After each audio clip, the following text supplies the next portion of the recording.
Hello friend, मैं Rakesh Roshan learn tech to tech channel से। यार ये मेरा एमसीए एंट्रांस के रीजनिंग और एप्टीट्यूड सेक्शन का नेक्स्ट वीडियो है, जिसमें आज हम लोग कुछ ऐसे क्वेश्चन देखेंगे जो बीएचयू एमसीए एंट्रांस 2019 में आ चुका है। तो चलिए स्टार्ट करने से पहले जस्ट मैं आपसे रिक्वेस्ट करता हूं कि अगर अभी तक आपने मेरे चैनल को सब्सक्राइब नहीं कर रखा है तो सब्सक्राइब कर लिया और बगल में जो बेल उसे जरूर क्लिक करें, जिससे मेरे जितने भी नए वीडियोज हैं उनका नोटिफिकेशन आपको मिलता रहे। तो चलिए स्टार्ट करते हैं।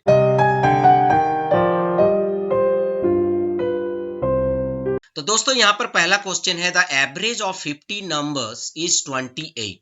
50 नंबर का एवरेज 28 है। If two number namely 25 and 35 are discarded, अगर इसमें से दो नंबर हटा दिया जाए 25 और 35, वो दो नंबर क्या है 25 और 35, then the average of the remaining number is nearly, जो रिमेनिंग नंबर्स होंगे उनका एवरेज क्या होगा। तो चलिए देखते हैं। पहले तो ये 50 नंबर मिलके कितने होते हैं, तो 50 गुने 28, ठीक है, क्योंकि एवरेज हमारा 28 है तो सभी का अगर हम ऐड कर दे तो क्या आएगा, हमारा 1400 आएगा। ठीक है, अब इसमें से हमें क्या करना है कि दो नंबर को हटाने हैं, 25 और 35। तो 25 को हटाना है और 35 को हटाना है, तो इसका मतलब टोटल आपको 60 हटाना है। सॉरी, ये 35 होगा। ठीक है, तो आपके टोटल नंबर आपके बच जाएंगे 1340। ठीक है, टोटल कितने बचेंगे 1340। पर अब आपके पास नंबर कितने रह गए, अब आपके पास नंबर रह गए केवल 48, क्योंकि 50 में से दो आपने हटा दिया। तो जब आप इसको डिवाइड करेंगे तो आपका यहां पर रिजल्ट आएगा 27.91 और यहां पर कुछ ऐसे 67 आएगा। ठीक है, तो अगर आप आंसर देखें तो यहां पर जो आंसर होगा वो आपका आएगा 27.92, क्योंकि यहाँ पर 6 है तो यहाँ पर 1 की जगह आपका 2 हो जाएगा। तो इस तरह से आपको सॉल्व करना है। काफी आसान था, पर ये बीएचयू एंट्रांस 2019 में आ चुका है, इसलिए मैं इन क्वेश्चंस को सॉल्व कर रहा हूं। उसके बाद नेक्स्ट क्वेश्चन है, the average age of 40 students of a class is 15 years. 40 स्टूडेंटों का एवरेज एज 15 साल है। When 10 new students are admitted, अगर 10 लोग नए एडमिशन लेते हैं तो एवरेज एज में इंक्रीज हो जाता है 0.2। ठीक है, 0.2 ईयर्स इंक्रीज हो जाता है। तो average age of the new student, तो जो नए स्टूडेंट आए हैं उनका एवरेज एज क्या होगा। तो चलिए देखते हैं। सबसे पहले 40 स्टूडेंट थे, उनका एवरेज जो एज था वो 15 था। ठीक है, तो टोटल कितने हो गए 600।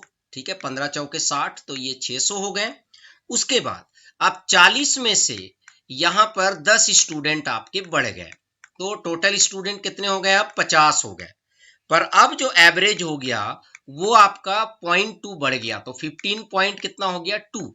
तो अब टोटल कितने हो गए, अगर इनको आप मल्टीप्लाई करोगे तो ये आएगा 760। कितना आएगा ये 760 आएगा। तो पहले 600 था, अब 760 आ गया। इसका मतलब दोनों में डिफरेंस कितना है 160। इसका मतलब जो 10 नए स्टूडेंट आए उनका जो टोटल एज है वो 160 है। तो एवरेज कितना बैठेगा 16। ऑब्वियसली बाय डिफॉल्ट जो है 160 को अगर आप 10 से डिवाइड करेंगे तो कितना बैठेगा 16। तो इसका मतलब जो नए स्टूडेंट है उनका जो है एवरेज एज कितना है 16 साल है। ठीक है, तो इस तरह से इन क्वेश्चंस को सॉल्व करना है। ये भी आपका बीएचयू एंट्रांस में आ चुका है।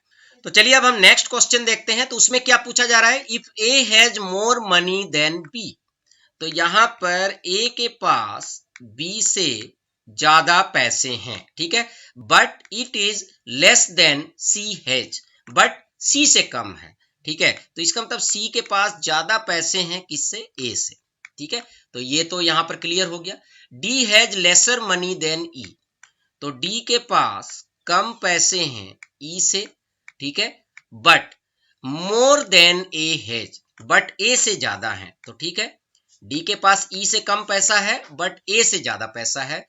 C has lesser money than D, C के पास जो है डी से कम पैसे हैं। ठीक है, तो कौन इसमें से रिचेस्ट है, इसमें सबसे जो है रिच कौन है, किसके पास सबसे ज्यादा पैसा है।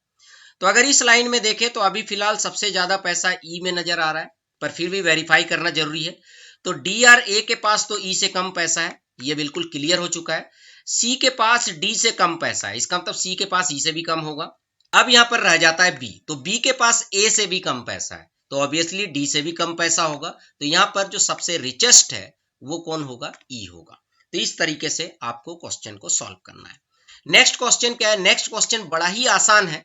इस तरह के क्वेश्चन आपको आने चाहिए, जैसे if 5 boys right 5 pages in 5 minute, 5 लड़के 5 पेज 5 मिनट में लिखते हैं, तो 3 boys will write 3 pages in how many minutes.